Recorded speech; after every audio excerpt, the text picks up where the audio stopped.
Hoy es nuestro último encuentro del año de este espacio de las conferencias y tenemos el gratísimo gusto de tener con nosotros a Carmen González Taguas.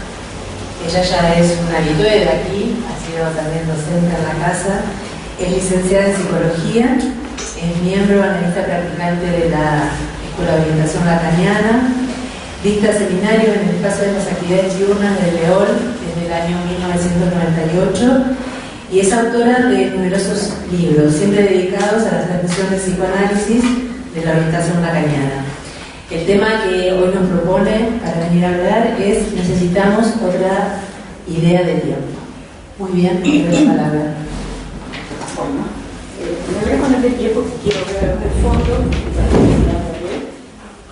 que no es lo mismo no ver el habla que verlo. Bueno, quizá no, así no me tengo que forzar. Bueno,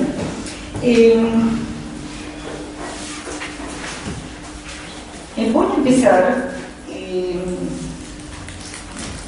por tratar de ubicar esta cuestión de otra idea del tiempo. No sé, sí, porque no. Sí, así lo tenés que acercar. Lo tengo que acercar, me va a costar un montón. ¿Querés que te ponga el pie del micrófono? No quiero molestar, está bien, voy a tratar, voy a hacer lo posible. ¿Me oye todo? Sí, ahí sí. Bueno, tengo unas notas porque no querría derivar, querría decir algo bastante preciso. Y lo primero que se me ocurrió, que es algo que no es habitual hablar, Lacan al final de la proposición del 9 de octubre del 67, cuando él instituye los grados en su escuela, en fin, Lacan habla del psicoanálisis en extensión y del psicoanálisis en intención. Y nos parece obvio.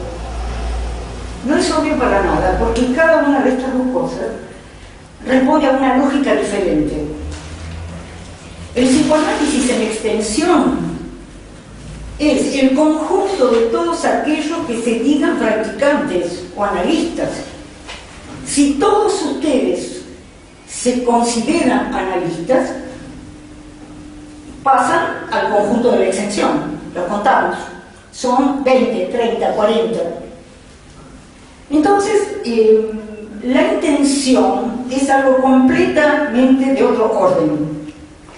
La intención, con S, porque responde a una cuestión lógico-matemática, que no voy a explicar, pero si la extensión corresponde a una cuantificación, todos ustedes pueden decirse analistas, no hay ningún problema. Y de hecho, cada vez hay más en esta América, en la América, como digo yo, afro, indo, luso, hispana. Luso quiere decir portuguesa. Afro, indo, luso, hispana. Muchísimos psicoanalistas. Esto no es un fenómeno común en el mundo. Los países anglosajones, no por casualidad. Yo nunca me olvidaré que iba en un tren en Europa con varias personas y nombré a Florina y sabía quién era, ¿no? Para que no creamos que es Vox Populi. Bueno. Entonces, eso es la extensión. ¿Qué es la intención? Esto es lo genial. La intención tiene un sentido semántico. ¿Qué quiere decir semántico? Lacan habla en el seminario 21 de los semas, que dice que los semas son unidades que forman las palabras, cosquillean en el cuerpo, los sentidos cosquillean en el cuerpo. Cada uno de nosotros a su práctica le da un sentido. Imposible que el sentido que uno de ustedes le da a su práctica sea parecido al sentido que le da otro. ¿Pero por qué eso? Por eso Lacan dice que la intención está vacía, que no sabemos qué es un psicoanalista. Lacan dice, sabemos que hay psicoanalista, no sabemos qué es. Una cosa rarísima. Incluso ustedes ven el texto de televisión, por ejemplo, donde Lacan dice, no, los de la IPA, que son la Sociedad contra el Discurso Analítico, incluso ellos son analistas porque obtienen efectos. No vamos a discutir que tienen efectos, aunque no sepan leerlos, dice Lacan, que ahí está el detalle. Una cosa es tener efectos y otra cosa es poder, como dicen en el resumen, teorizarlos, poder hacer una lectura de esos efectos que obtenemos. Bien, voy a tratar de seguir mi texto porque si no puedo estar hablando demasiado. ¿Hasta qué hora? 9:15, por ejemplo. Sí. Bueno, avísame un ratito, por favor. Entonces, si la extensión responde al número, la intención pregunta a qué condiciones responde esta tarea de así en esa práctica. Es una cosa muy interesante. Se multiplican las instituciones, se multiplican los grupos, las escuelas, las actividades. En la IPA durante mucho tiempo pretendieron que uno se recibía de psicoanalista. Tantas horas de análisis didáctico, tantas horas de control, tantas horas de seminarios, le daban un título de psicoanalista y podían abrir un consultorio autorizado por los maestros de IPA. Nunca pudo ser, nunca lo pudieron hacer. Porque cada uno de ustedes y yo sabemos que la práctica empieza cuando empieza. Ya veces nos preguntamos, ¿cómo fuimos a parar ese lugar? Cada uno de ustedes tiene una historia de cómo fue y se sentó en el sillón y recibió un paciente. Y muchas veces no lo recibió como psicoanalista, lo recibió porque era un psicólogo que se recibió y entonces empezó a recibir personas. Y según cómo le fue en esa práctica, empezó a buscar otras cosas, y empezó a querer otras cosas, y empezó a interrogarse, y quizá empezó a analizarse. Y esa es la única posibilidad de que una práctica devenga analítica, el análisis del practicante, no hay otra. No hay otra. Que el análisis del practicante mueve a leer, mueve a saber, mueve a inquietarse. Si el análisis del practicante funciona, no tengan ninguna duda de que es así. ¿Por qué? Bueno, entonces, nada recubre el vacío de la intención. Lacan, cuando escribe el acta de fundación de su escuela, dice que la escuela se instala sobre ese vacío y que todo lo que haga en esa escuela intentará responder a la pregunta de qué es un analista, sabiendo que jamás la va a responder. Jamás se va a responder la pregunta de qué es un analista. ¿Quién es un analista? No sé. A veces se imaginariza, porque está en tal lugar y en tal cargo, en una escuela determinada, qué sé yo, ese. Bueno, no es tan seguro. Todo analista se encuentra en aprietos, siempre, porque todo pasa por la transferencia. Entonces,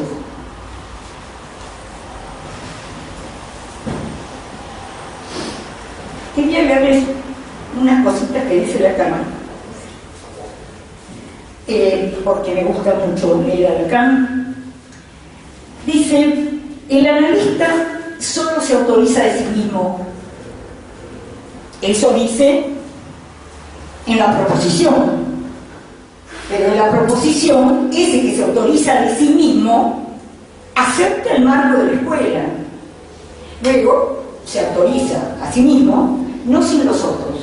Ahora, los temas de la autorización son larguísimos, cada uno de ustedes lo puede decir. ¿Quién me autoriza? ¿En qué me autorizo? ¿Cómo me autorizo?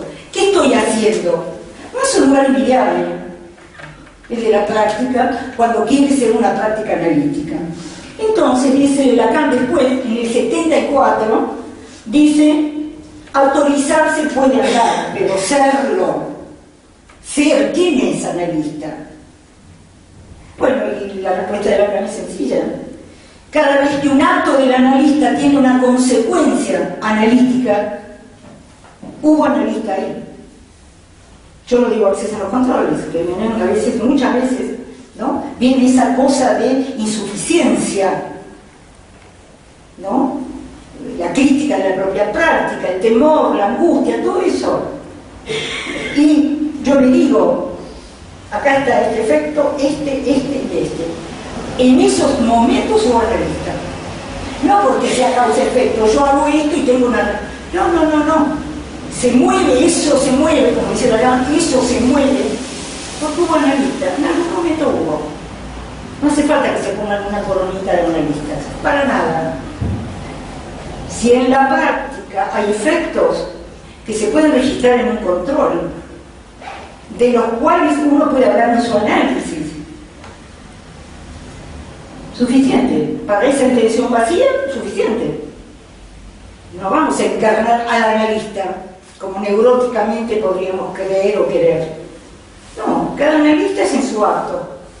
Y a veces hay análisis maravillosamente bien llevados y otros maravillosamente mal llevados, con finales complicados, etc. Bien, Lacan en el seminario 21 trae la cuestión del tiempo. Y ahí, seminario 21, 1970, nunca me acuerdo, 74, 73, 74, o sí, 73, 74. Entonces, en el seminario 21 es el que viene después del seminario aún sobre el amor, ¿cierto? El seminario 20, el famoso seminario 20. Y entonces, en el seminario 21, Lacan habla de que hay diferentes ideas del tiempo. Siempre son ideas lineales, ¿o no?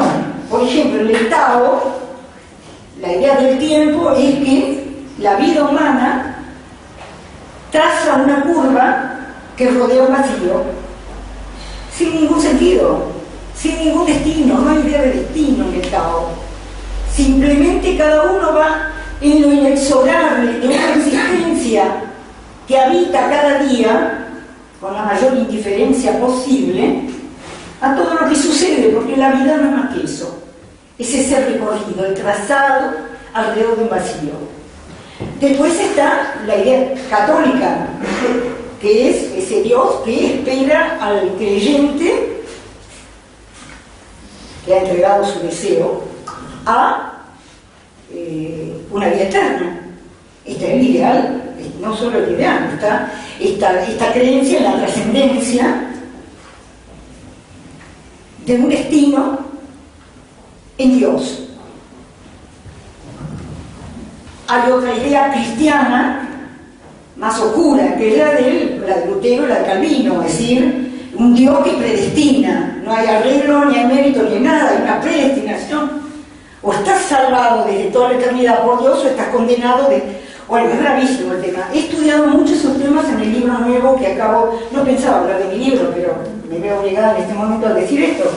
El último libro que presentamos en octubre en la escuela es una investigación, son 10 ensayos, son independientes uno de otro, pero esos ensayos trabajan esta cuestión.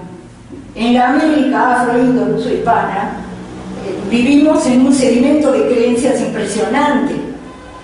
Y ese sedimento de creencias es sincrético, es una mezcla impresionante de creencias, pero esas creencias están todas impregnadas del catolicismo hispano.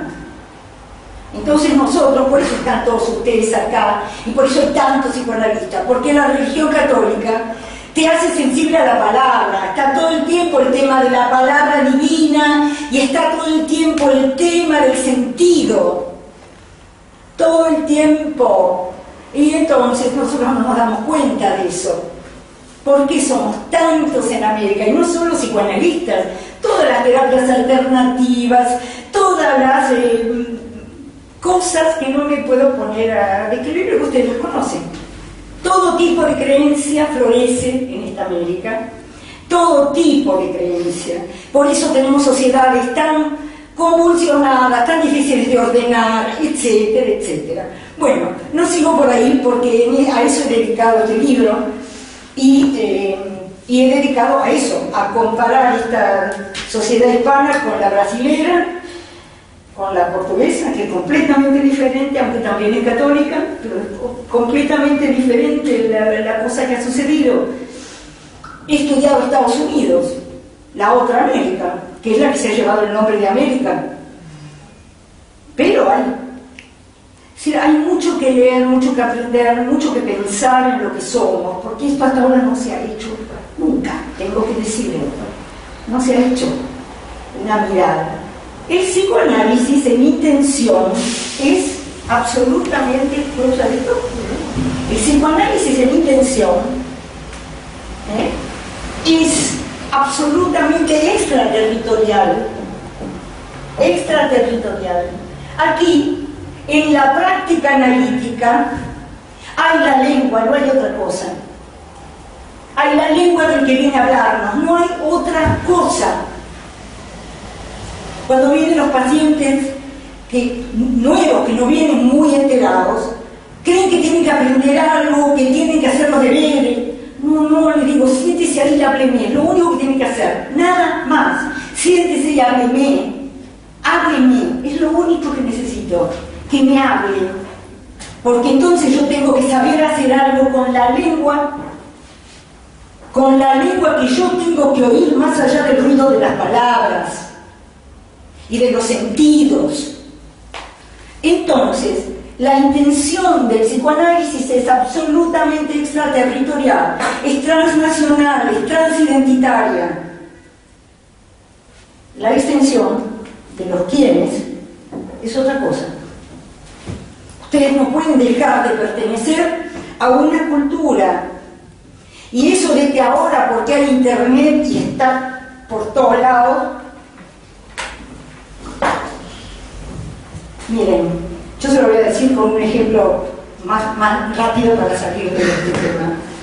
En África nunca vieron más cantidad de celulares, de redes sociales, de todo tipo de avance cibernético. La sociedad africana no avanzó un ápice de su tribalismo ni de sus luchas intestinas, ni un milímetro. Entonces no nos hagamos como estamos haciendo todos acá ahora, en nuestra tierra, nuestra Reina del Plata, en Buenos Aires, la Reina del Plata, nos creemos que ahora somos hipermodernos. No lo crean, mentira. Ustedes, yo, no somos hipermodernos, ¿no? Pertenecemos a una cultura, a cosas que nos han, como dice Lacan, lo que nos determina. Estamos sujetos a lo que nos determina. ¿Qué nos determina? El nudo que somos de lengua, cuerpo, imagen, goce.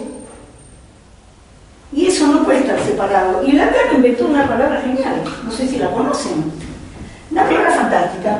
Lacan hablaba en francés, entonces si ustedes dicen el hombre, ponen así, el hombre, l'homme. Y Lacan se mandó la genialidad de convertir esa palabra, el hombre, en l'homme.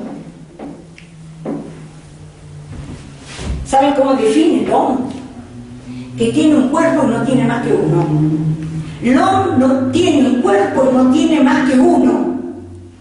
¿Cómo hacen para sacar a ese l'homme de una cultura, de una tierra, de una lengua, de un modo de ser? Con esa idea de l'homme escribí todos mis ensayos. Me pareció que con eso Lacan le salía al paso. Si el hombre del existencialismo, el hombre del renacimiento, el hombre malo, el hombre bueno, no, uno por uno. L'homme es cada uno de nosotros, sobredeterminado sintomáticamente. Que ese síntoma se convierta en una mortificación es una cosa, el personaje, el síntoma lo maneja bastante bien. Nosotros en el campo analítico nos ocupamos de aquellos que se llevan mal por el síntoma, que vienen a hablarnos. Y ahí me engancho con lo que sigue. Lacan trae estas diferentes ideas del cuerpo. El otro día Graciela Musachi en la jornada de la escuela me preguntó, me dijo que no veía clara la diferencia entre l'homme y el parletre. Yo le dije, l'homme no sabe qué es parletre. Hasta que algo no lo aqueja, hasta que no sabe nada de la angustia, hasta que no se pregunta qué pasa, hasta que no padece, no sabe qué es parletre. Va por el mundo fresco como una lechuga, o mortificado, pero no importa, porque va por el mundo creyendo en el mundo, creyendo en el discurso común, en el discurso corriente, en las desgracias que todos hablan, en las escenas que todos cuentan. Ese es l'homme. Ahora el parletre en algún momento encuentra que está trabajado por la palabra. en algún momento iba a hacer esto, pero vi la mirada de mi mamá y no pude hacerlo. Ahí aparece el parletro. Podría hacer esto y no me animo. Es el parletro. Tenés todo para ser feliz. No soy un infeliz. Eso es el parletro. Cuando entra el inconsciente en juego, entra el parletro. Entonces yo otra vez digo, está lo que me lleva a la extensión del psicoanálisis, y de lo que les voy a hablar hoy nos va a llevar a la intención, a la práctica analítica. Pero la práctica analítica tiene este punto de cruce, y les voy a decir en lo que les digo por qué. Porque en ese punto de cruce, donde la intención no la recubre nadie, la intención es extraterritorial. Sin embargo, el agente de la contingencia que está dentro del consultorio es uno de ustedes. Entonces, ahí, ¿qué hacen? Cada analista hace algo. Pero, efectivamente, habla con lo que él es, con l'homme, par l'être, pero para estar dentro de una experiencia donde lo único que tiene que hacer es trabajar con la lengua. ¿Qué es la lengua? Así todo junto como lo escribe Lacan. Es lo que el analista va a encontrar más allá del ruido de las palabras. Por eso hay que afinar mucho el oído con el análisis de uno. Bien. Entonces, estas ideas del tiempo, dice Lacan, la oriental, las izquierdas hablan del compañero de ruta, todos los ideales de pareja, los ideales de la pareja, todo eso, dice Lacan, excluye la sexualidad. El problema de que no hay relación sexual, el problema de los goces que impiden la armonía sexual, el problema de los goces que interrumpen, que irrumpen, que molestan la vida humana, no puede ser considerado con esas ideas del tiempo, ideas lineales, cronológicas del tiempo. Entonces, cuando suceden cosas en esa línea del tiempo, hay muchas explicaciones. Dios lo quiso, es la mala suerte, mi abuelito hizo lo mismo, qué sé yo. Hay mil maneras de explicarlo. ¿Quién llega a un consultorio? El que quiere, le pasa algo a él. Porque si ustedes tienen pacientes que vienen a hablar mal del otro, hasta que no logren que venga, como dijo Freud, ¿cuál es la parte que tienes en el desorden del que te quejas?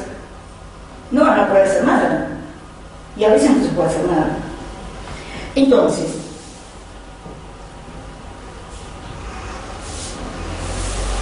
al comienzo está el amor de transferencia. Lo dice Lacan, el escenario de transferencia. Al principio, al comienzo, si no hay esa tácita aceptación, vienen a verlos y vienen la segunda vez o no vuelven. Porque está ese automatismo del amor. El amor tiene ese automatismo. Acepto a alguien o digo no me gusta. Y a veces ese automatismo del amor es gratuito. Yo me acuerdo de un colega que teníamos el consultorio juntos y que un señor me dijo, me voy a analizar con usted porque los cuadros que tiene me gustan mucho. Y Lacan dice que el comienzo por la transferencia, lo dice en el seminario de la transferencia, es un comienzo cargado, es un comienzo confuso. Cada uno viene a verlos a ustedes o a verme a mí con una idea fantástica, más pobre, más rica, mejor, peor, más prevenido, menos prevenido. La condición es que el discurso se esterilice. O sea, que esa persona que viene a verlos les hable, les empiece a contar cosas, les empiece a hablar de sí, de lo que les pasa. Es una condición primera, el amor de transferencia. Entonces, porque generalmente cuando llegan ha vacilado el fantasma. Esa habitualidad de la vida, donde todo estaba más o menos bien, se descompone de alguna forma. Empieza el insomnio, empieza la locura, empiezan las cosas que ustedes conocen perfectamente. Entonces, en esa inestabilidad se va a ver al analista y eso ya predispone un cierto tipo de encuentro con el otro. Una vez vi una tarjeta donde estaba en el diván, había una liebre, había una liebre en el diván, o un conejo, y sentado en el sillón del analista, ¿saben que había una zanahoria? ¿Lo entienden? El que estaba analizándose venía preparado para comerse la zanahoria. Y si el analista no tiene elementos que provienen de su propio análisis y de su formación, se lo comen fácilmente, se lo comen vivo, lo seducen. Podría contarles 1000 ejemplos, pero no es el momento porque quiero ir más adelante. Entonces, ahora quiero poner la idea más difícil de comprender. Lacan dice lo siguiente en La lógica del fantasma, es un seminario de Lacan del año 67. Dice, el practicante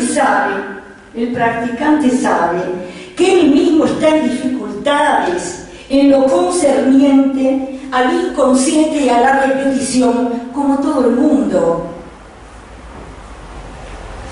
Sabe de la ringuera propia de la experiencia analítica, propia de él y propia de la experiencia analítica. Es una experiencia difícil, la experiencia analítica. No es una experiencia apacible y amorosa, amable. Está el amor, pero el amor entra en las dimensiones de lo apasionante, de la pasión, del odio. Puede entrar todas las variantes. El amor tiene 1000 rostros y algunos son muy horribles.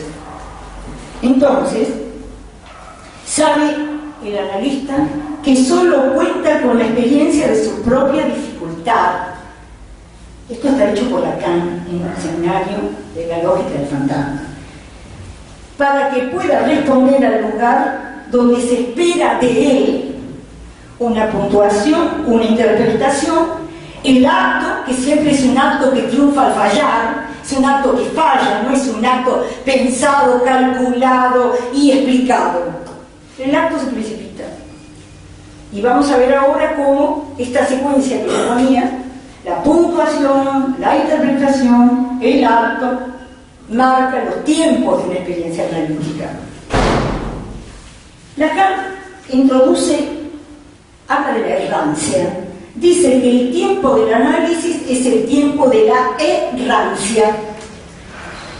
Es una cosa fantástica. ¿Por qué?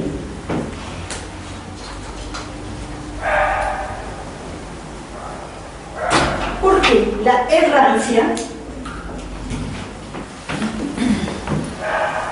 yo les voy a contar lo que me pasó a mí. Yo empecé a leer este seminario en mi pequeño seminario de la escuela, y mis seminarios son a libro abierto. Yo agarro un seminario y lo vamos leyendo, lo vamos trabajando. Y vi que Lacan se manda ahí toda una cuestión sobre la errancia. Y digo, ¿dónde sacó esto? La errancia y el errar, cómo la errancia lleva el error, y cómo no es lo mismo el iterar, que es el repetir, que el itinerar. Yo digo, ¿dónde sacó todo esto? Porque además no da una sola referencia. Y un día estaba yo en una librería bastante lejos de Buenos Aires, y me cae en la mano un libro que dice La errance amoureuse, la errancia amorosa. Estaba todo ahí. ¿Qué era eso? Una referencia a un poeta francés del siglo XV, que además era petrarquiano, y que todo eso, todo ese campo semántico, Lacan lo sacó de ahí porque era cultísimo Lacan. No del libro, el libro se publicó después que había muerto Lacan, pero él había leído a estos poetas que hablan de la errancia amorosa. ¿Y qué quería decir la errancia amorosa? Que siempre hay error en el amor, que cuando él lo elige en objeto de amor, se equivoca siempre. Y nosotros cuando vamos a analizarnos también, y cuando la gente va a verlos a ustedes también, vamos imaginando algo. Por eso la transferencia empieza siendo imaginaria. ¿Qué tiene que pasar para desinflar este error amoroso? Porque el error amoroso en el psicoanálisis se llama sujeto supuesto saber. Es decir, amo a aquel que sabe algo. No importa, dice Lacan, si se imagina que sabe mucho o poco. Sabe algo que ustedes necesitan que se sepan de ustedes. Saben algo. Siempre se instala con el amor de transferencia el sujeto supuesto saber. Ahora, lo que Lacan dice es que el analista no se debe poner ese sello. No se debe poner el vestido de acá está el sujeto supuesto saber. Es una operación. Es una necesidad, es la impostura analítica. Hay que empezar sentadito ahí, calladito, poniéndose en un lugar, cobrando dinero encima, además, como si supiéramos. Cuando en realidad sabemos que no sabemos más, porque la única que sabe es la lengua, no hay otra. No hay otro saber en las experiencias analíticas que el saber de la lengua del que nos habla bajo transferencia. Voy a avanzar más. Entonces,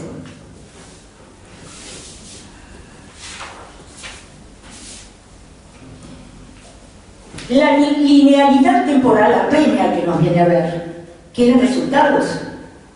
Esto de la cuestión costo-beneficio está muy instalada. Y todo el arte de nuestra práctica está en hacer sentir que no se trata de eso. ¿No? Es como un taxi, uno va y paga. Yo tuve una paciente que era una persona muy inteligente, muy dura, y no sé si hacía 2 años que venía a ver, parecía que todo iba muy bien, el análisis. Y cuando parecía instalada la transferencia, en una ocasión, por una ausencia de ella, que efectivamente había que sancionar porque marcaba un hito en ese análisis, yo le pedí que me pagara esa sesión que no había venido. Entonces ella se enojó mucho y me dijo, lo que no uso no lo pago. Se terminó el análisis ahí. Yo bajo esas condiciones no iba a seguir. Le dije, muy bien, lo que no uso no pago. ¿No? Si esa es su idea del análisis, no tenemos nada que hacer. Y efectivamente se terminó el análisis. Así no se puede. Entonces, dice Lacan, el de la transferencia es un comienzo, no de creación, sino de formación. Se tiene que formar la transferencia en el buen lugar. Entonces, de formación quiere decir que cuando decimos hábleme, nuestro propio análisis nos enseña que la transferencia se especifica por poner al analista en el lugar del sujeto supuesto saber. Yo le digo hábleme y la transferencia misma crea ese lugar. Si yo en un lugar no muestro un lugar amable donde vamos a tomar mate, sino que yo digo, hábleme, dígame, entonces se crea ahí mismo el lugar del sujeto supuesto saber. No hay que hacer más que eso. Es mostrar inmediatamente que en el dispositivo quiere decir lugares determinados, hay uno que pide la palabra y el otro que la tiene que dar. Y en el medio, yo se lo digo a los pacientes, ¿no? Lo que va a suceder, yo acá y usted ahí hablando bien, a mí, eso no lo sabemos ni usted ni yo, pero va a pasar, va a suceder como efecto de que yo esté sentada acá y usted me hable, van a pasar cosas. Y efectivamente sucede todo el tiempo.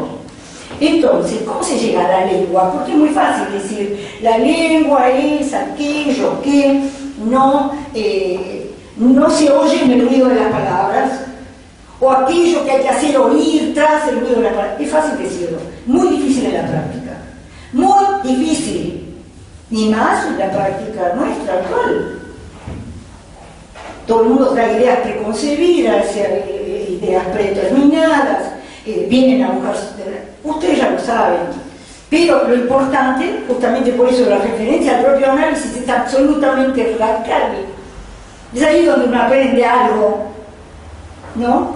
De qué cosa es ese sujeto supuesto saber, que se empieza a desmoronar a medida que el fantasma va dejando caer la vestidura del síntoma y aparece en toda su crudeza la repetición. No es un proceso el análisis, de ninguna manera. Lacan dice que el tiempo del análisis es la errancia. ¿La errancia qué quiere decir? Ábreme, no importa de qué. Y entonces, en la operación analítica, hay un tiempo, Lacan lo dice de esta manera, dice, a ver, discúlpenme, pero no estoy acostumbrada a leer cuando hablo. Lacan dice, el análisis no se define por el analista, sino por las operaciones que hacen pasar lo real a lo simbólico. Ahora vamos a trabajar ahí. La frase que yo me salté, me parece, porque quería leerles, era que el análisis debe ir desde la verdad mentirosa. ¿Cómo hacer salir a alguien del sentido habitual de las palabras? ¿Cómo desprender una lógica de lo que está diciendo que nunca había pensado? ¿Cómo desprender una consecuencia de lo que está diciendo? ¿Cómo desprender de lo que el otro nos habla tan convencido del mundo común, visible, habitual, cotidiano? ¿Cómo ir llevándolo a la lógica del fantasma? ¿Cuál es la lógica del fantasma? Se la voy a resumir en 2 palabras de Lacan. Eso dice, pero ¿de qué goza? Y cuando estamos escuchando los parlamentos y las narraciones, tenemos que ir a encontrar la lógica del fantasma.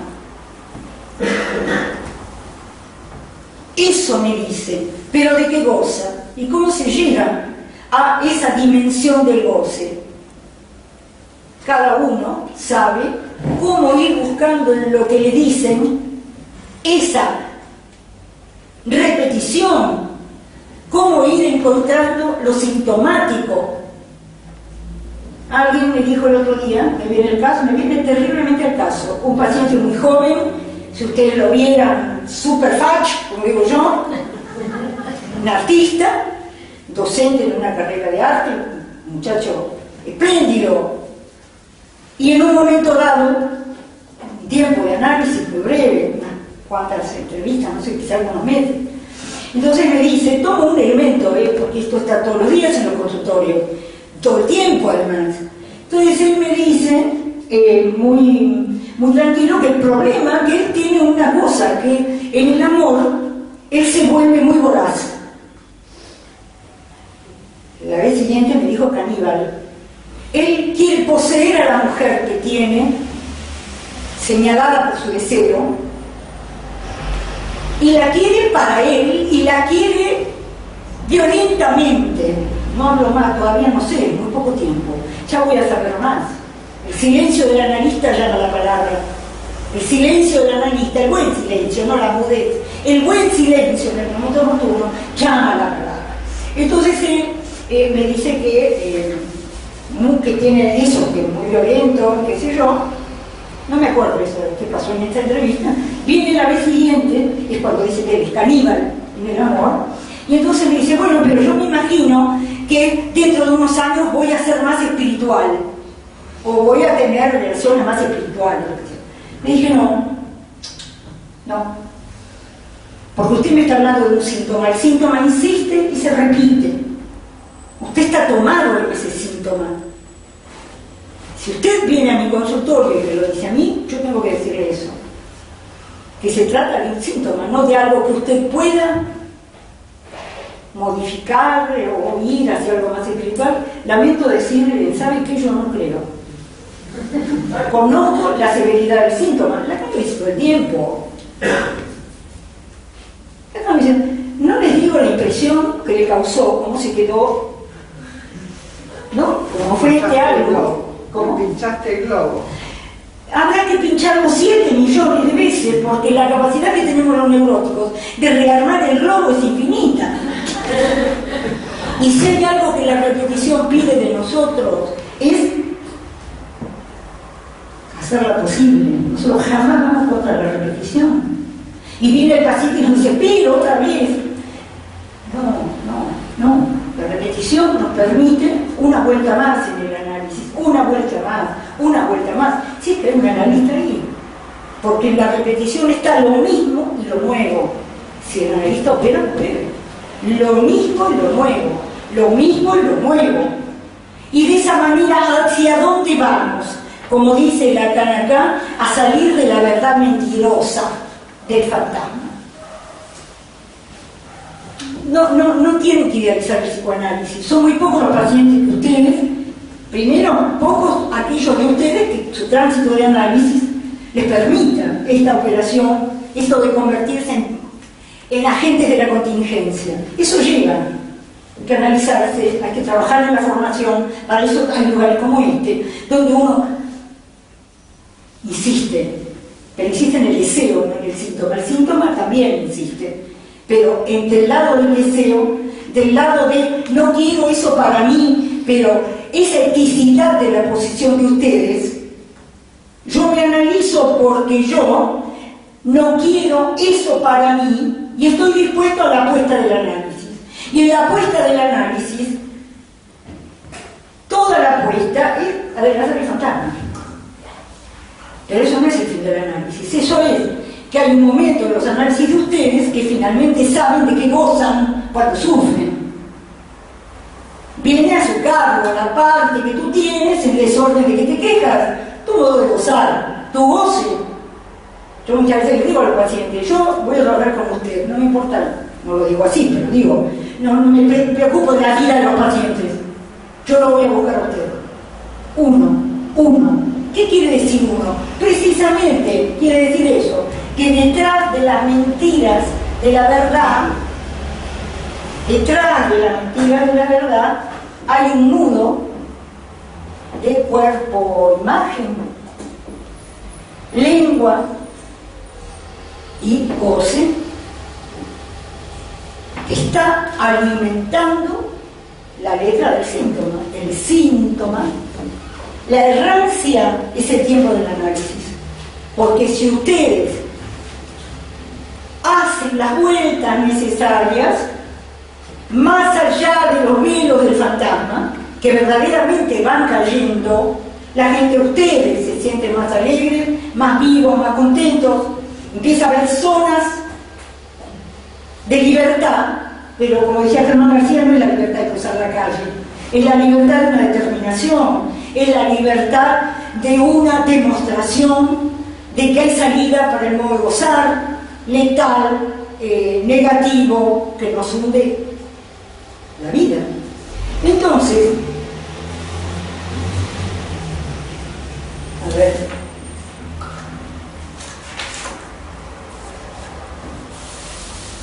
a ver, Lacan dice, el sujeto después en el fantasma, cuando sale, empieza a salir del fantasma, también es la caída del sujeto supuesto a saber. Ahora sabe que no hay nadie que lo va a venir a salvar de su goce, sino él mismo, sino lo que produzca en la lengua. En la apuesta analítica, cuando uno deja, Lacan lo dice así en un pie, dice, uno primero le habla al analista, dice, te hablo de mí, yo le cuento todo el tiempo al analista. Hay un día que si ahí hay analista, uno no le habla más al analista. Y Lacan dice, es de mí de quien te hablo. Cuando yo vengo al análisis, a entrar en ese trabajo que se puede llamar de muchas maneras, análisis del discurso, lo que ustedes quieran, pero del propio discurso, es cuando el analizante está en acción, en su trabajo, ya no le está contando al analista todo lo que le pasa en la vida y cómo le pegó la amiga y no sé qué. No, es cuando se entra, y en esa dimensión no es difícil que ustedes entren. Los pacientes, no muchos van a entrar en esa dimensión, porque nosotros Por algo estamos acá, porque tenemos ese amor, esa cosa que nos lleva al psicoanálisis, eso que nos lleva a leer en lo que pasa, eso que nos conduce. Los pacientes que lo vienen a ver muchas veces no. Y ustedes, según puedan, según sus análisis, según su formación, van encontrando caminos para obtener lo más posible de un acercamiento a qué, a limpiar el fantasma, a despejar el fantasma. Eso se puede hacer siempre, me parece, siempre que haya amor de transferencia y haya cierta esterilización del discurso, haya ese amor de transferencia que se deje transformar en transferencia epistémica, que se deje transformar en una lectura. Algo pueden hacer seguro. Ahora, voy con esto hacia el final de lo que quiero decirles. El goce se defiende. En el mejor análisis, la repetición se puede volver muy furiosa. El goce se defiende, se amuralla, como dice Freud, como las fortificaciones antiguas cuando sentían que habían perdido la guerra. Se ponían más feroces que nunca. A veces eso se ve en el consultorio. Alguien que estaba analizándose muy bien empieza a estar muy mal, muy mal, muy mal. Cuidado, atención. Atención. Y no sería raro que yo muy tranquila le diga al paciente, esto está muy bueno. Esto es un momento muy importante del análisis. Aquí está él, ¿no? El goce defendiéndose locamente. ¿Hacia dónde vamos? La caída del sujeto supuesto saber será posible si el analista se hace agente de la contingencia. ¿Qué quiere decir? Que la repetición es lo que nos va a dar acceso a lo real. Que cuando se va desnudando y queda esa pura repetición, porque cuando ustedes están trabajando con el fantasma, parece que todo tiene sentido. Parece que los pesares y los síntomas han ido tomando sentido, hasta que se vacía el sentido.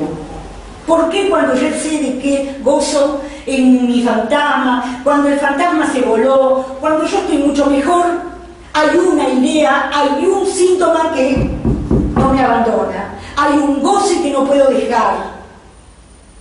Bueno, ahí es donde entramos en una fase del análisis que es la más difícil para el analista, porque es ahí cuando es un puro agente de la contingencia. ¿Qué quiere decir? Que precisamente ahí tenemos desnudada la repetición y el único socorro que tenemos es la lengua.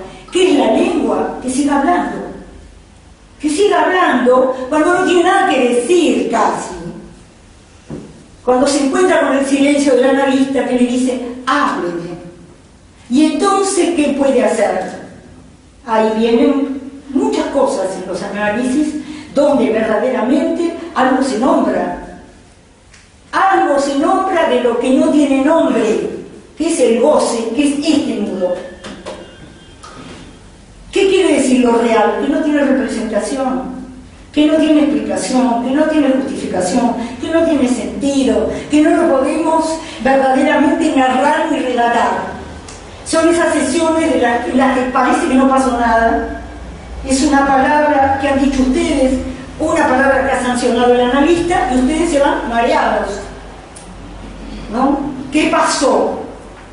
Después lo llevamos al campo de la palabra siempre, porque estamos hechos así. Y sin palabras no podemos analizar, sin ir al borde de las palabras tampoco. Y cuando tocamos en el borde de la palabra, en las orillas de la palabra, donde no hay explicación posible, sin embargo hay algo del orden de la palabra que nos toca, nos conmueve. Algo pasa, algo cambia, algo sucede. Eso se llama escritura. Quería llegar a mí. Lacan, en el seminario, a veces no se entiende lo que es la escritura, y yo me voy a estar muy contenta si les digo de una manera muy sencilla lo que es la escritura. Lacan dice, en el discurso analítico ustedes suponen, esto es en Aún, les doy la página 49, en Aún dicen, en el discurso analítico ustedes suponen que el sujeto del inconsciente sabe leer.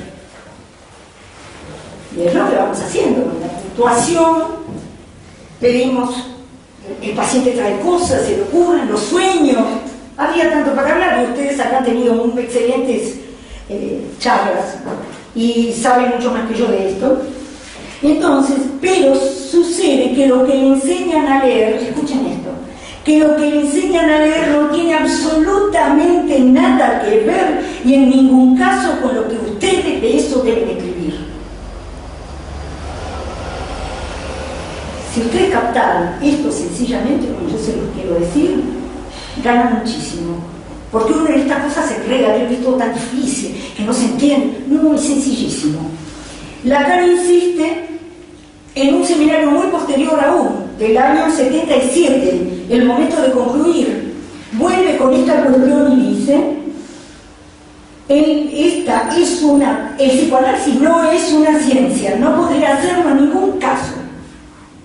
Es lo que hablábamos de la intención, cada uno practica lo que su análisis, su modo de gozar le permite, su cultura, su manera, su modo, su sintón, que es la raíz de lo que cada uno de nosotros es. Entonces, el psicoanálisis no es una ciencia, en ningún caso. Es una práctica en la que se aprende a leer. Entonces sí, ni en lo que dice el analizante ni en lo que dice el analista hay otra cosa que escritura. El analista cuando lee, corta en las proposiciones, pesca en lo que se está hablando, separa en lo que se está diciendo, hasta que el nudo se presenta. ¿Pero qué es el nudo? El artificio por el cual algo de lo imposible de decir se escribe. ¿Qué quiere decir escribir? Miren, la cosa más sencilla quiere decir, si nosotros tenemos toda la travesía de la verdad mentirosa, normalmente nos movemos acá, salvo que alguno de ustedes esté atravesando ya un final, muchos años de análisis con verdaderamente un trabajo analítico. Se van a encontrar con esto, la verdad mentirosa ya no lo seduce. Y sin embargo, ¿por qué se siguen analizando? Si saben de que gozan, están bien, ¿por qué se quieren seguir analizando? Dice Lacan, son pocos los que quieren seguir y siguen, porque quieren ir a atrapar algo más verdadero. Y siguen. Y eso de uno por uno, es decir, hay gente que le pasa eso. Entonces, esto, cuando yo ya no creo en la verdad mentirosa, cuando el sujeto supuesto saber no es nadie, cuando yo ya sé que todo lo espero de la lengua, ¿qué es la lengua? Es mi modo de gozar, es lo que hace en mí el nudo. ¿Y el nudo qué es? Real, simbólico, imaginario. El nudo es que yo, mire, se lo voy a decir sencillo, mientras les estoy hablando estoy gozando, porque si no gozara no les hablaría. ¿Y por qué les hablo así, con este énfasis y qué sé yo? Yo no lo elegí. Yo no lo elegí, ustedes no eligieron, ni la cara que tienen, ni las angustias, ni los padres, ni el territorio, ni la inteligencia, ni nada. No elegimos nada, estamos muy sobredeterminados ya desde el punto de vista del hombre. Y después resulta que el análisis nos da una abertura fabulosa. ¿Por qué? Porque hay muchas identificaciones que nos molestan y entorpecen la vida, que van cayendo. Y eso es fantasma. Soy igual a mi mamá. No sos igual a tu mamá, salí con eso. No, entonces, te parecerá, quizás tenés la cara parecida, pero eso es otra cosa. Entonces digo, todo el trabajo de vaciamiento de las identificaciones, ¿qué hace? Se lo voy a decir de una manera simple, que cuando ustedes llegan, cuando ustedes se encuentran en esta zona de silencio, donde el fantasma, ustedes se han limpiado de todo eso, pero luego se insiste, y solo los puede salvar la lengua. ¿Qué es la lengua? Eso, que ese sistema de goce agarrado a un nudo de real, simbólico, imaginario, quiere decir de lengua, de cuerpo, imagen, de lenguaje, ese nudo, en lo que tiene de mortificante, hay que deshacerlo, hay que corregir los lapsos del nudo, las trabas del nudo, eso se traba, eso se queda encajado en un lugar, Y uno dice, no sé, 30 años de análisis. Yo siempre cuando me dicen 30 años de análisis digo, hay que ver esos 30 años cuántos días te analizaste. Porque uno fue al analista muchos años, pero verdaderamente ese momento analítico donde la conmoción toca al síntoma, no son tan frecuentes ni tantos análisis así tampoco. Entonces digo, ¿qué es la lengua? Es la posibilidad misma que tenemos de que algo de ese nudo que es pura escritura, dice Lacan, se manifieste. ¿Y cómo se manifiesta? ¿Cuál es la operación analítica en este tiempo del análisis? Lacan dice el instante de tirón. Ahí tienen el tiempo de la temporalidad analítica. El instante de tirón. Es cuando el analista no opera tanto con las palabras, aunque sí también, porque les puedo decir la experiencia analítica, nadie la puede meter en un Excel, ¿entienden? Entonces, no lo idealicen. Estos tiempos establecidos por mí hoy y por cualquier otro analista que se haya formado, no lo idealicen, son tiempos que de un modo o de otro se van a presentar en un análisis donde el analizante verdaderamente sea un analizante. Se van a presentar los silencios, se van a presentar los desiertos, se van a presentar los momentos donde algo se ilumina, se van a presentar ese acontecimiento de la lengua que el analista ahí pega el instante de tirón, ese equívoco, ese instante. Y verdaderamente algo pasa. Y hay un día en el cual alguien, ¿qué pasó? Que si el goce mortificante se cede, y eso es cosa de cada uno, no es una sesión moral, no, es lo que cada uno puede. ¿Cuánto del goce se cede? ¿Cuánto de lo más vivo de mí tengo a disposición? Ese es el final de un análisis. Cuando lo más vivo de mí, mi modo de gozar, yo por muchos años odié mi manera de hablar. Me odié de muchas maneras, con muchos argumentos. Y hoy no tengo ese problema. Soy eso. Y cuando estoy en el consultorio, soy eso. ¿Por qué? Y porque busqué aliviarme de todo eso que no me dejaba ser lo que soy. No hay arreglo. No hay arreglo. Soy esto, dice Lacan al principio. Después no lo dice así. ¿Por qué? Porque no lo dice así porque el verbo ser confunde mucho. Yo a los pacientes les saco el verbo ser. No lo usen, es una porquería. Porque como dice Aristóteles, el ser se dice de muchas maneras. Confunde muchísimo la cuestión del ser. Pero lo que no confunde es la existencia. ¿Por qué lo escribe así Lacan? Por eso. Porque hay ese nudo que mientras está trabado, no nos deja ser lo que somos. Porque eso que somos está condenado, criticado, cuestionado, mortificado de mil maneras. Entonces, cuando cae ese goce que uno tiene agarrado como una garrapata, eso es uno. Y eso Lacan le llamó sintón. ¿Sintón qué es? El modo de gozar del principio de la primera marca, del primer nudo, despejado al servicio de mí.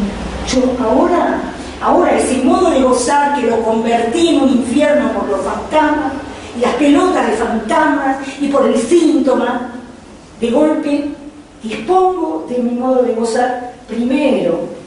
Eso es el sintón. Sintón con un H quiere decir que aquello que fui esa marca de goce, la hago mía, la puedo vivir, la puedo sentir. Cuando yo le decía hoy a Adriana y a Alicia que ese libro de 10 ensayos lo escribí en un año, ¿por qué lo pude hacer? Por eso. Me encontré un tremendo gusto en hacerlo. Entonces todos aquellos fantasmas de que no entendía, de que no podía, de que no sé qué. Yo tenía una inhibición de escribir terrible, no podía escribir un libro. Y desde el año 2003 hasta hoy escribí 9. Eso es curarse, en el sentido de despejar los obstáculos. Y los obstáculos que se despejan, los instantes de tirón del analista, los distintos análisis, los instantes de tirón del analista, los toques de real, el vaciamiento del fantasma, la sesión del goce, de ese goce que se prolonga mucho después del fantasma. Y finalmente, algo dice, esta existencia no se explica, es lo que es, no se explica. Uno se encuentra con una existencia que es esa, no hay mucho más que hablar, no hay casi que decir de eso, simplemente está ahí y funciona, nada más. Yo quiero aplaudir.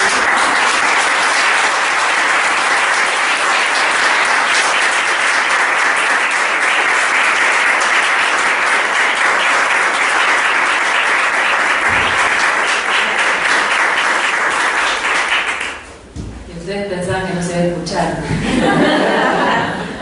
Bueno, ella es así, como ella dijo, es así. Sin remedio. Bueno, afortunadamente.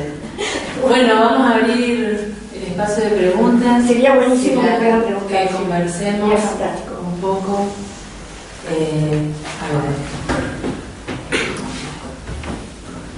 Adriana. A mí me gustaría que despliegues un poquito la diferenciación o los puntos de contacto o la transformación, digamos, en relación a este ejemplo clínico que diste de cuando le pinchaste el globo con caníbal, digamos, hay ahí. ¿Cuál es la diferencia entonces? Ese caníbal está, digamos, atornillado al ideal, que eso no corresponde, hay un ideal de amor más puro, más, como decía él, más espiritual, más calmado. Vos le decís perder las plazas, pero él sufre por ser caníbal, o hay un goce ahí que vos pescás como estructural que va a quedar como hueso. Yo no quería abundar más porque tenía otros elementos para poder intervenir de esa manera, porque es alguien totalmente volátil, ¿no? Que incluso su idea de repente de irse a hablar por el mundo y no sé qué, y me parece a mí que hay con qué ponerlo al análisis a este hombre. Tiene elementos, es artista y además es muy inteligente, un montón de cosas más, que me hacen a mí, Lacan dice que para que haya un análisis tiene que haber dos deseos, el deseo del analista y el deseo del paciente. Y yo estoy tratando de causar ese deseo en él porque él es completamente volátil. Por eso hice toda esta maniobra, y se lo dije en esa misma entrevista, le mostré cómo él había habido una persona que le había dado libros en la adolescencia y que con esos libros le prestaba estructura, porque en realidad él vive en una especie de nube. Yo todavía no puedo hablar diagnósticamente tampoco, diría que es un histérico, pero una nube de posibilidades, de talento, de todo, pero todo en el aire. Y de golpe hubo una mujer de su padre que le daba libros clásicos, como de la clásica literaria. Y el tipo empezó a leer. Eso fue un elemento de estructura para él. Más adelante, miren lo que hace, se casa. Y eso le dio estructura, porque tenía una mujer que lo ceñía a la estructura del matrimonio. Pero en cuanto él no tiene un elemento como esa mujer que le daba los libros y que estaba ahí, y por el otro lado este matrimonio, él vuela. Así que para mí, eso es como yo trabajo. En cuanto oigo la violencia, no hice nada ese día, esa entrevista, donde él me habla de que él es muy violento con las mujeres, que tiene como una ansia de poseerlas, de que sean para él solo y todo eso. Yo lo dejo hablar, es como parte del discurso amoroso. Pero cuando viene la vez siguiente y vuelve sobre eso y dice, yo soy verdaderamente caníbal, no es que es un significante cualquiera. No es que yo creo que eso dice significante amor, no lo sé. Sé que lo atrapé ahí donde él me viene a decir a mí que justamente no sabe nada de sí. Entonces, lo que sabe de sí es que es violento en el amor, y eso sí. Entonces, yo quise agarrar eso ahí para verdaderamente ubicar el síntoma como un elemento de fijeza. Y eso fue lo que hice. No sé cómo sigue, porque como les dije hoy, me inscribo absolutamente en una práctica que es solamente mía. Y eso lo saben todos los que practican, que a veces vienen dudas, dicen, no, esto será psicoanálisis. Analícense y van a ir cambiando su práctica constantemente. Yo he cambiado la mía constantemente. A medida que iba comprendiendo, a medida que se me abrían los ojos, a medida que me salía el fantasma, aparece la posibilidad de una práctica de la contingencia. Si no, se tiende a dar sentido, qué sé yo. Es una lucha, la práctica es muy difícil, ustedes lo saben. Y lleva mucho tiempo ir limpiando eso. No sé si contesté a tu pregunta, porque en realidad no puedo tomar aislado el elemento. Por eso te di algunos elementos más para mostrar cómo yo buscaba fijarlo, traerlo a algo en él. No la que le dio no sé qué, el que le dio no sé qué. No. A él. Pregunte algo más. Me parece que yo los aturdo un poco y no los dejo pensar. No los dejo pensar. A ver vos, sí, por favor. Si te pones de pie, te escuchamos mejor.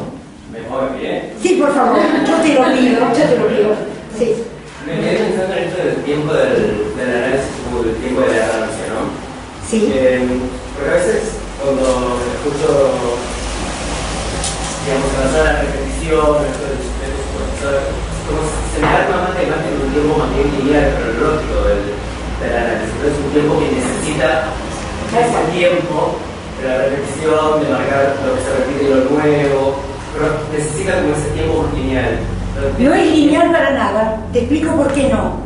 Pero es cierto, como que se tiene que extender el tiempo cronológico. ¿Tiende a extender el tiempo cronológico? No, se tiene que extender. ¿Se tiene que extender? No, el tiempo, vamos a, esto es muy importante lo que me estás diciendo, muchas gracias. Cuando vos entras, como les digo yo a los pacientes, adentro del consultorio es otro mundo, otro tiempo. El que es cronológico es el exterior. El de la extensión es un tiempo cronológico. Que me parece a mí, ¿cómo te llamas vos? Martín. Bueno, Martín, me parece a mí que justamente eso es lo que les decía al principio, que es el cruce difícil, porque por un lado estamos inmersos en el tiempo cronológico, ¿entendés? Entonces, ¿qué hacía Lacan para desdibujar el tiempo cronológico? La sala de espera. Yo también hago lo mismo, no lo mismo que Lacan, obviamente, pero digo, no soy tan puntillosa con los horarios y todo eso. Hay un lugar que si yo estoy más tiempo con un paciente me esperan, pero lo que cada uno sabe es que cuando entra al consultorio se acabó el tiempo cronológico, ¿me entendés? Es el tiempo de la lengua, es el tiempo, y eso es importante que les quiero decir. Si el análisis de ustedes ha despejado algo ya, ustedes ya están esperando al que habla, ya están esperando ver configurarse la fórmula del fantasma. Están viendo dónde está amarrado todo lo que dice. ¿Me comprendes? Adentro del consultorio es el tiempo de la repetición, es el tiempo de la errancia. Nunca te pones a tratar un tema con un paciente. Yo no lo hago. Lo escucho y veo por dónde puedo entrar, dónde puedo cortar la cadena de las proposiciones del sentido común, dónde puedo comprometer la linealidad. Eso es el analista en el lugar de la contingencia. Tiene que comprometer la linealidad, porque el señor o la señora que vienen impregnados del tiempo cronológico. Y de repente te piden cuenta, qué sé yo, pero usted nunca me sucede, no sé, ya me debe conocer, pero me ha sucedido años atrás, ¿no? ¿Cómo? Era a las 5 y yo... No, el último que llegó entra y se acabó, ¿no? El primero que llegó. Y ellos solo, pásate. no antes, nada más. Pero digo, no me pasa ahora, al principio sí me pasaba, quizás yo temía más esa situación, pero no lo sé. Pero lo cierto es que yo les hago sentir eso a los pacientes, que cuando entran al consultorio es otro tiempo, se lo digo así, es otro tiempo, es otro tiempo. Y se dan cuenta que es así, porque cada uno que llega, a mí no me importa quién está afuera, si ustedes verdaderamente están ahí en la presencia que tienen que tener, el paciente espera tranquilo porque sabe que cuando entre es él solo que va a estar ahí, él solo, en el dispositivo, porque va a haber alguien que trabaja en esa dirección, con el uno solo. Otra manera de nombrar al síntoma es el uno solo, en el sentido de que voy a buscarte a ti a través de todo ese goce que te mierda la vida. Voy a ir a buscar lo más vivo de ti, voy a buscar lo mejor de ti, pero para eso hay que atravesar todas las mierdas de goce que te envuelven y que te estropean la vida. Entonces, dentro del consultorio no hay tiempo cronológico, afuera. Y el tiempo de la repetición es fruto de la errancia. Alguien se pone a hablar, les contaría miles de cosas. Esta semana se ríen en mi seminario porque siempre se me ocurre algo de la mañana o de llegar a la tarde. Porque la práctica es así, ¿entendés? O sea, la repetición, a medida que se va vaciando el fantasma, la repetición va arrojando cosas, las va trayendo, pero la repetición es absolutamente contingente. No la podés preparar, no la podés calcular. Ese es el tiempo de la errancia. Cuando se va desmoronando el sujeto supuesto saber y el que te habla empieza a darse cuenta, yo a veces les digo, se da cuenta de lo que dijo y viene esa cosa así, pero porque la lengua se empieza a soltar, el analista pierde figura de sujeto supuesto saber y aparece un silencio nuevo en el consultorio. Pero vuelvo a decir, no idealicen las cosas que enseñamos, porque aparecen como si fueran, ¿cómo se llama? Un plan, ¿no? No hay ningún plan. No hay ningún plan. El fantasma vuelve a aparecer, desaparece, viene otra cosa, qué sé yo. Por eso tenemos que estar tan fuera del tiempo cronológico. Estamos en el tiempo de la contingencia. Y eso es lo que a mí el Seminario 21 me hizo comprender. Cuando Lacan dice salir de la suposición, para salir de la suposición, la errancia te saca de la suposición de saber. Cuando querés armar algo, decís algo que te desarma todo lo que dijiste antes. No sé si te contesté. Si hay alguien más que quiere preguntar. Bueno, estamos ya en el tiempo de cerrar. Les agradezco mucho la atención que me han prestado. Muchas gracias.